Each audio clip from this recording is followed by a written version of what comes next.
walis saburi thalathu alamatin.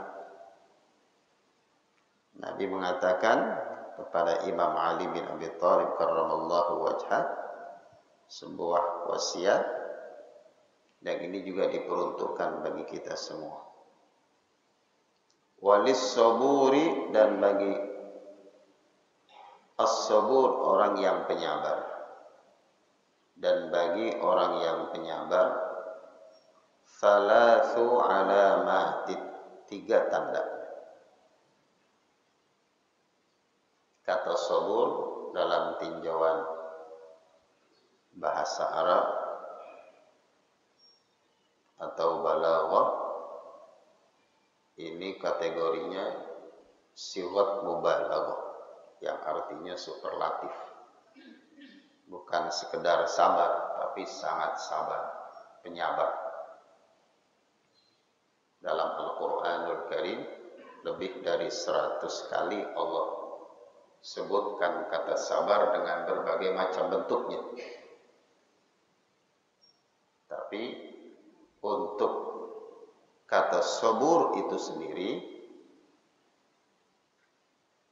kita ketahui dari Al-Asma'ul Husna.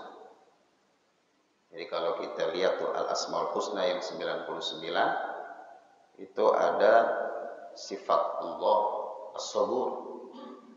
Sabur itu sabar yang tidak terbatas. Sabur itu maknanya sabar yang tidak terbatas. Sementara kita manusia sabarnya ada batasnya. Pernah mungkin kita berkata, sabar sih sabar, tapi ada batasnya, begitu ya. Sabar sih sabar, tapi ada batasnya. Itu manusia. Sekali gua sabar, besok mah kagak lagi dah. Itu sabarnya kita begitu tuh. Sabarnya saya dah begitu. Nah, bagi Allah sabar yang tidak ada batasnya. La nihayatalah. Tidak ada batasnya. Lalu kenapa Rasulullah menggunakan redaksi as-sabur? Rasulullah menginginkan kita supaya senantiasa bersabar. Walaupun kadang-kadang masih terucap juga kalimat sabar, mah ada batasnya, Pak. Jadi Rasulullah Sallallahu Alaihi Wasallam mengajarkan kepada kita agar terus bersabar dalam menghadapi apapun yang Allah berikan kepada kita. Ini namanya ar-ridha bi qada'illah. Jadi sabar itu ada perasaan, sikap redha terhadap takdir yang sudah Allah tetapkan kepada kita.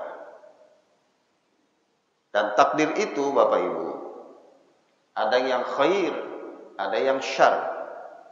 Kan rukun iman yang keenam itu ya, percaya kepada takdir, baik maupun buruk. Kita sikapi itu dengan ridha, nerima, sambil terus berdoa, bermunajat, dan berusaha. Menghadapi takdir yang baik, sikapi dengan syukur. Menyikapi takdir yang buruk, hadapi itu dengan sabar. Jadi syukur dan sabar bagaikan 2 sayap. Kalau kita pengen sampai pada tingkat tertinggi, mencapai kedudukan yang tertinggi, kita harus menggunakan 2 sayap ini, sayap syukur dan sayap sabar. Berusahalah untuk menjadi orang-orang yang sabar, yang tidak ada batasnya kalau kita mengikuti sifatnya Allah Subhanahu wa ta'ala. Nabi pernah mengatakan, berakhlaklah engkau dengan akhlaknya Allah Subhanahu wa ta'ala. Berusahalah untuk memahami setiap makna yang terkandung pada Al-Asma'ul Husna. Di antaranya as-sabur, penyabar yang tidak ada batasnya. Walis saburi thalathu alamatin, bagi orang-orang yang penyabar, thalathu alamatin, 3 tandanya. Biasanya sabar itu pahit dirasa di awal-awal ya. Awalnya sabar itu terasa pahit, tapi endingnya manis. Awalnya pahit, tapi nanti akhir dari perjalanan dari kesabaran kita adalah keindahan, kenikmatan dan kebahagiaan. Apa saja 3 tanda orang yang penyabar? Yang pertama kata Nabi, as-sabru ala ta'atillahi ta'ala. Ini pembahasan sering ya kita dengar dari para guru kita, para ulama kita, para asatidz dan ustadzah tentang sabar itu ada 3, sabar dalam taat, sabar dalam menghadapi musibah, sabar dalam menerima takdir. Nah, ini dibahas pada kesempatan pagi hari ini. As-sabru ala ta'atillahi ta'ala. Sabar dalam taat ibadah kepada Allah Subhanahu wa ta'ala. Jadi kita ibadah kepada Allah, berbuat baik di tengah-tengah umat, itu perlu kesabaran Bapak Ibu. Sholat misalnya, kita laksanakan sholat emang sehari 2 hari Pak? Emang seminggu 2 minggu? Emang sebulan 2 bulan? Enggak. Kita laksanakan sholat sampai ajal datang menjemput kita. Kita hadir di majelis ilmu, emang dibatasin umurnya? Pengajian Masjid Darul Falah diperuntukkan hanya sampai usia 40 tahun. Di atas 40 tahun udah kagak boleh ngaji lagi. Enggak ada peraturan seperti itu. Ya. Kagak diumumin begitu aja, kadang-kadang hadir, kadang-kadang kagak begitu ya. Tidak ada batasnya. Terus menerus kita lakukan ibadah kepada Allah maupun ibadah di tengah-tengah umat. Ibadah yang vertikal maupun horizontal, ibadah individual yang sifatnya sosial juga kita laksanakan, itu dilakukan sampai akhir hayat kita. Itu berarti kita sabar. Sabar itu ats-tsabatu 'alal haq, tetap dalam kebaikan sampai ajal datang menjemput kita. Inilah yang Allah ingatkan melalui firman-Nya di penghujung surah Al-Hijr. A'udzu billahi minasyaitonir rajim. Bismillahirrahmanirrahim. Wa'bud rabbaka hatta ya'tiyakal yaqin. Wa'bud rabbaka, sembahlah Tuhanmu kata Allah. Beribadahlah kepada Tuhanmu hatta ya'tiyakal yaqin, sampai kematian itu datang kepadamu. Berarti kita disuruh sabar dalam taat ibadah kepada Allah.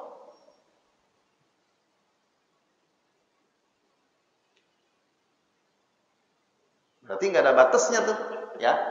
Berarti tidak ada batasnya kita berbuat taat kepada Allah maupun terhadap sesama kita.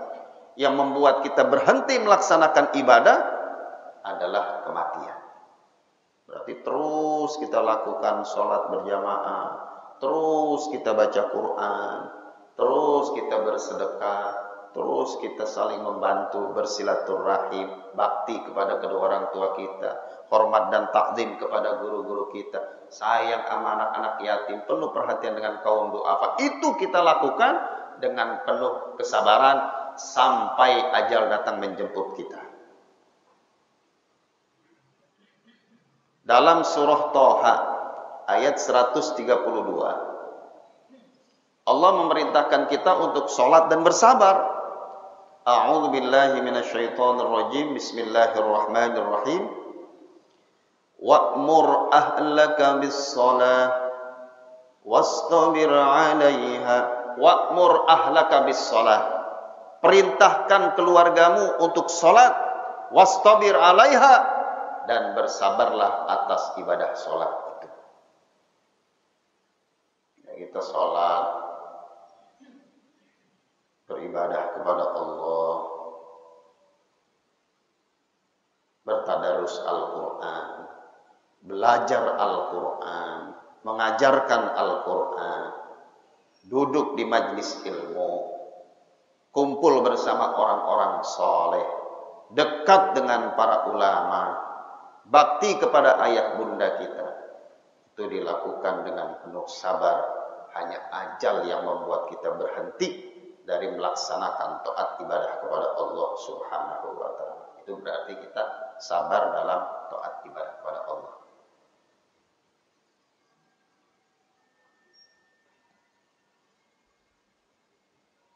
Jadi kalau sholat berhenti misalnya karena hajatnya belum dikabulkan oleh Allah, berarti kita tidak sabar taat ibadah kepada Allah. Berhenti aja dah sholat Kenapa mak rezeki masih seret-seret juga, dengan gue berhenti dah kawan. Itu berarti nggak sabar taat ibadah kepada Allah. Itu tetangga saya kagak sholat, rezekinya lancar banget, gue mendingan kayak dia aja dah. Berhenti saya kehadir majlis taklim, ngaji juga kagak paham-paham, mendingan berhenti aja dah. Itu berarti tidak sabar dalam taat ibadah kepada Allah. Katanya sedekah bikin kaya, buktinya sampai sekarang masih bokek-bokek juga, berarti nggak sabar taat ibadah kepada Allah. Saya baca Quran, ngaji Al-Quran, belajar Al-Quran dari dulu sampai sekarang masih belum lancar juga ya. Berhenti aja dah. Berarti tidak sabar taat ibadah kepada Allah.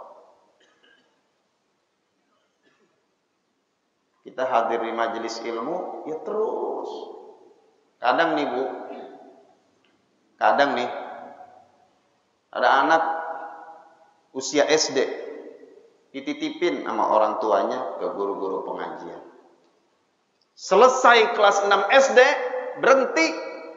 Waktu SMP dan SMA udah kagak ngaji lagi. Ini berarti nggak sabar atau ibadah kepada Allah. Terus tuh anak biar pada ngaji. Biar kata udah hatam juz amma, biar kata udah hatam Al-Quran, terus ngaji, jangan pakai perek. Terus ngaji. Khawatir nanti Allah ingatkan dengan caranya yang lain. Kan selama COVID-19 masjid-masjid banyak juga kemarin yang ditutup sementara. Mungkin ya Allah melihat ini hambanya malas-malas banget datang ke masjid, tutup aja dah sekalian. Dulu mungkin ketika ibadah haji dibuka, umroh dibuka kesempatannya, masih banyak hamba-hambanya yang enggan untuk berhaji dan berumroh. Karena dihitung-hitung kalau haji habisnya sekian, mendingan beli mobil. Habisnya sekian, mendingan beli kontrakan. Akhirnya ditutup sementara oleh Allah. Ya kan? Ditutup sementara. 2 tahun, ditutup sementara pelaksanaan ibadah haji. Nanti kalau sudah dibuka, gerakan hati kita untuk ibadah dengan penuh kesabaran. Itu yang pertama. Sabar dalam taat ibadah kepada Allah sangat diperlukan. Nah, ada ayat di surah Al-Baqarah 153. Bunyinya, A'udzu billahi minasyaitonir rajim. Bismillahirrahmanirrahim. Ya ayyuhalladzina amanu ista'inu bis-sabri was-salah.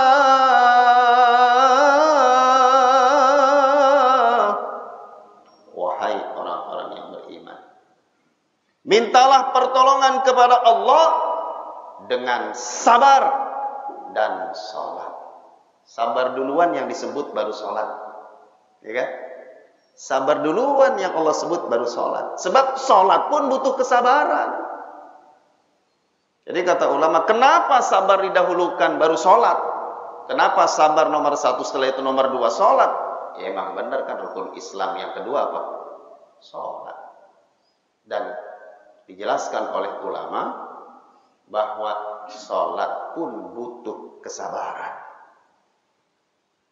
Syarat utama bagi tercapainya cita-cita kita punya cita-cita, punya harapan, punya keinginan, punya hajat.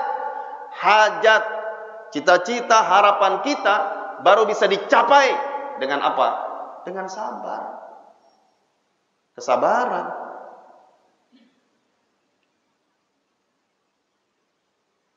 Kita gapai itu cita-cita dengan ibadah sholat. Sholatnya sendiri butuh kesabaran. Makanya Allah dahulukan sabar, baru kemudian sholat. Sampai-sampai Allah berfirman di penghujung surah Al-Asr. A'udzu billahi minasyaitonir rajim. Bismillahirrahmanirrahim. Wal 'asri innal insana lafi khusrin illa alladziina aamanu. Kalau kita baca surat Al-Asr, pengen wasol, usahakan berhentinya jangan di illa, usahakan. Berhentinya di amanu atau wa amilus shalihat. Atau berhentinya yang paling bagus ayat per ayat. Jadi Rasulullah mencontohkan kepada kita dalam membaca Al-Quran, bacalah ayat demi ayat, terutama surah Al-Fatihah. Berhenti ayat 1, berhenti ayat 2, berhenti ayat 3. Itu yang paling bagus. Kalau pengen diwasolkan boleh tidak? Boleh, asal mewasolkannya benar. Nah Bapak Ibu, yang biasa sholat berjamaah di Masjid Darul Falah, kalau sholat tarawih kan 20 rakaat tuh. Demennya imam baca Fatihah ayat demi ayat, apa demennya diwasolkan? Bu, Pak, demennya nih kalau lagi sholat tarawih nih, sholat tarawihnya 20 rakaat, senangnya imam bacanya cepat apa lambat? Remang-remang nih jawabnya. Senangnya imam bacanya ayat per ayat apa diwasolkan? Diwasolkan. Saya juga demen kalau imamin diwasolkan. Asal wasolinnya benar. Jangan niatnya wasol tapi waqaf. Bismillahirrahmanirrahim. Alhamdulillahirabbil alamin arrahmanir rahim maliki yaumiddin iyyaka na'budu wa iyyaka nasta'in. Itu namanya wasol waqaf. Ya. Berarti cara mewasolkannya tidak benar. Kalau pengen diwasolkan, baris terakhirnya dibaca, Pak. Ya, baris akhirnya dibaca. Kayak Ustaz Murasa nih kalau ngimamin, baris akhirnya diwasolkan, dibaca. Nah itu yang betul. Jangan dimatiin, tapi bacanya terus aja. Nah, membaca surat Al-Asr, kalau pengen diwasolkan, satu nafas boleh. Ternyata masuk ayat yang ketiga kagak kuat, berhenti aja di amanu supaya artinya masih bagus. Demi masa sesungguhnya manusia benar-benar dalam kerugian kecuali yang beriman kepada Allah. Kan bagus tuh. Ya, lebih bagus. Nah, di ujung ayat ketiganya watawasau bil haqqi watawasau bis sabr. Ini menunjukkan betapa pentingnya memberikan wasiat tentang kesabaran. Orang ngingetin saudaranya sabar tapi sambil marah-marah. Yang sabar dong. Lah dianya tidak sabar. Ya kan? Yang sabar dong. Lah, ini orang ngingetin sabar dia sendiri kagak sabar. Kita diingetin sabar, dia ngingetinnya marah-marah. Sabar selalu pahit di awal, tapi manis endingnya. Sabar dalam taat ibadah kepada Allah Subhanahu wa ta'ala. Minta tolong kepada Allah dengan sabar dan dengan sholat. Innallaha ma'as sabirin. Sesungguhnya Allah bersama orang-orang yang sabar. Mohon maaf ya, suara saya lagi agak serak ini. Ya, ngimamin juga tadi serak ya. Ya Allah, ngopi mulu ngopi sih ya. Ya serak. Innallaha ma'as sabir. Allah senantiasa bersama orang-orang yang sabar. Nabi Ismail, Pak. Nabi Ismail, Bu, itu waktu mendengar ayahnya mengatakan, semalam saya mimpi. Beberapa malam saya mimpi untuk menyembelih engkau. Gimana menurut pendapat engkau? Laksanain jangan. Qala ya abatif al ma tu'mar satajiduni insyaallahu minas sabirin. Yang minas salihin, sabirin. Laksanakan, Bah. Itu perintah Allah. Niscaya engkau akan mendapatiku termasuk orang-orang yang sabar. Penting banget sabar. Sampai Nabi Ismail mengatakan demikian. Sabar dalam taat ibadah kepada Allah. Saya mau cerita nih. Ada seorang istri, ini kejadiannya. Ada seorang istri punya suami yang menyakiti perasaannya. Kurang care, ya, kurang perhatian. Tapi si istri ini tetap sabar menghadapi suaminya yang kurang baik kepada dirinya. Sambil terus berdoa, bermunajat. Ini suami didoain, suami disabarin oleh istri, makin jadi kesalahannya. Sampai akhirnya si istri itu diceraikan oleh suami yang zalim. Diceraikan, Pak. Si istri menerima takdir itu dengan sabar. Dijalani hidupnya sendirian sambil terus berikhtiar dan berdoa. Sampai akhirnya selesai masa indahnya, Allah datangkan seorang pria, seorang pengusaha besar yang duda. Kemudian pria ini menikahi wanita tersebut. Diangkat derajatnya oleh Allah karena kesabaran pengusaha-pengusaha yang sukses sekarang itu. Karena diawali dengan sabar dalam menekuni bisnis dan usaha.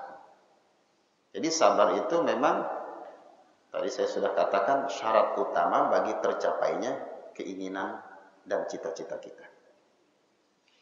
Was-sabru 'alal musibah, sabar atas musibah. Tadi sabar dalam taat, itu sangat penting supaya kita bisa diangkat derajatnya oleh Allah Subhanahu wa taala karena kesabaran kita. Jadi ibadah itu harus sabar. Terus-menerus kita laksanakan sampai akhir hayat kita. Dan yang kedua, sabar dalam menghadapi musibah. Sabar dalam menghadapi musibah. Lihat surah Al-Baqarah ayat 155. Allah mengingatkan kita melalui firman-Nya. A'udzu billahi minasyaitonir rajim. Bismillahirrahmanirrahim. Wa lanabluwannakum bisyai'in minal khawfi wal ju'i wa naqsim minal amwal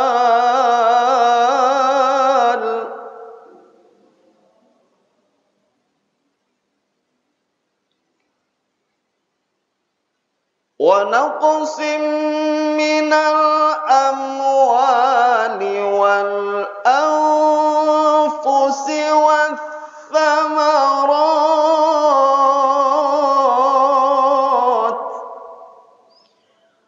wa basyiris sabirin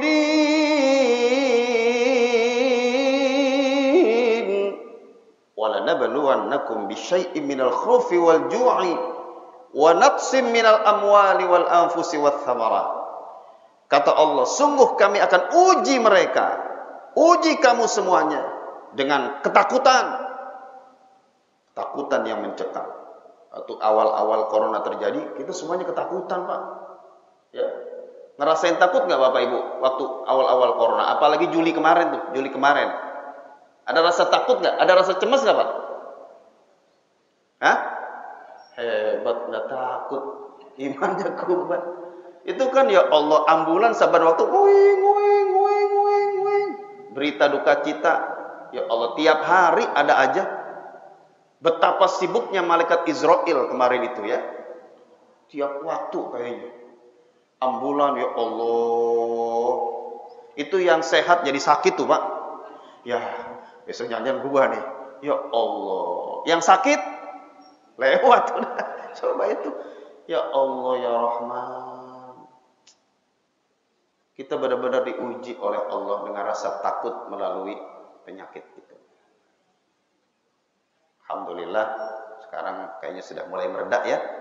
Ini saya lihat banyakan yang kagak pakai masker. Alhamdulillah ya Allah. Semoga Allah jaga kesehatan kita semuanya. Allah jauhkan dari penyakit, bala, musibah dan virus apapun bentuknya dan apapun namanya. Amin ya rabbal alamin. Allah uji dengan rasa takut. Allah uji dengan kelaparan. Bisnis-bisnis, usaha-usaha dibikin mati sementara oleh Allah. Dibikin mati suri kemarin ya kan, bisnis-bisnis. Ya Allah. Ya Alhamdulillah karena Bapak Ibu semuanya rajin ngaji, rajin sholat berjamaah. Biar kata ada corona, Corolla, Fortuner, Pajero, kagak ngaruh. Alhamdulillah badan pada sehat. Timbangan juga kalau lihat kayaknya nambah terus. Itu buah dari kesabaran kita taat ibadah kepada Allah. Percaya diri juga semakin meningkat, ya kan? Spiritualitas meningkat, imunitas juga ikut meningkat. Alhamdulillah baca Ratibul Haddad, ya. Di sini ada kan Ratib Haddad? Ya diamalkan Ratibul Haddad, ya Allah, dibaca. Kemudian baca riwayat hidup Nabi, baca Al-Quran, baca sholawat. Lakukan itu dengan sabar. Supaya musibah bala minggir pada minggir. Diangkat oleh Allah subhanahu wa ta'ala. Jadi kalau tertimpa musibah, jangan jadi jauh dari Allah. Allah tuh ingetin kita lewat musibah supaya kembali kepada Allah subhanahu wa ta'ala. Kembali kepada Allah subhanahu wa ta'ala. Hidup itu pasti ada ujian Bapak Ibu. Hidup itu pasti ada ujian. Ujian berupa kenikmatan, sikapi dengan sabar. Ujian berupa musibah, bala, dan ketidakberuntungan, sikapi dengan sabar. Indah betul hidup seorang mukmin kata Nabi. Ajaban li amril mukmin. Indah betul hidupnya seorang mukmin. Sangat menakjubkan. Dapat kenikmatan, dia bersyukur. Itu baik buat dia. Dapat musibah buruk, ya, musibah yang menimpanya itu buruk, ketidakberuntungan, kegagalan, apapun bentuknya, dia sikapi dengan sabar, itu juga baik untuknya. Wasabru ala musibah. Satu lagi ya. Wasabru ala qada'illah. Sabar atas ketentuan Allah. Sabar ini bisa dikategorikan dengan ridho terhadap takdirnya Allah subhanahu wa ta'ala. Apa pengertian ridho terhadap takdir Allah? Ada seorang ulama besar yang bernama Abu Bakar Ar-Razi. Beliau mengatakan, ridho terhadap takdir Allah itu maksudnya apa sih? As-sururu fil qalbi bimurril qada. Saya ulangi. As-sururu fil qalbi bimurril qada'i. Jadi kata beliau, nerima takdir Allah, sabar terhadap ketentuan yang sudah Allah gariskan, redha terhadap keputusan Allah. Itu maksudnya as-sururu fil qalbi bimurril qada'i. Hatinya senang meskipun dia berhadapan dengan ketentuan yang pahit. Hatinya tetap senang meskipun dia sedang menghadapi takdir Allah yang pahit. Ya. Mendapatkan, kalau kita senang dapat takdir yang baik, ya lumrah itu mah. Ya kan? Ada orang datang ke rumah kita bawain duit sekoper, kita girang. Lumrah itu mah biasa. Tapi kita dibully, dicaci maki orang, biasa aja hati kita. Oh, mantap itu. Ya, mantap itu. Iman kita itu iman yang amatiran. Kalau diuji dengan hal-hal yang nggak ngenakin, dia jadi down. Ya. Dipuji, dia bangga. Itu masih amatiran.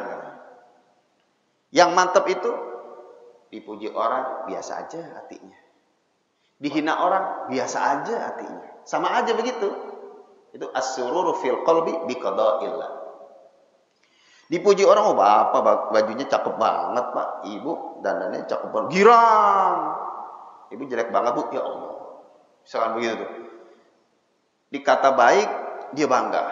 Dikata jelek, dia jadi down. Berarti masih amatiran.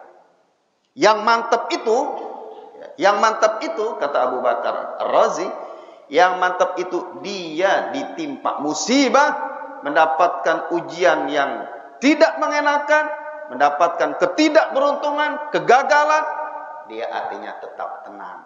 Itu baru namanya ar-ridha bi qada'illah, ay as-sabru ala qada'illah. Ya, manusia biasa.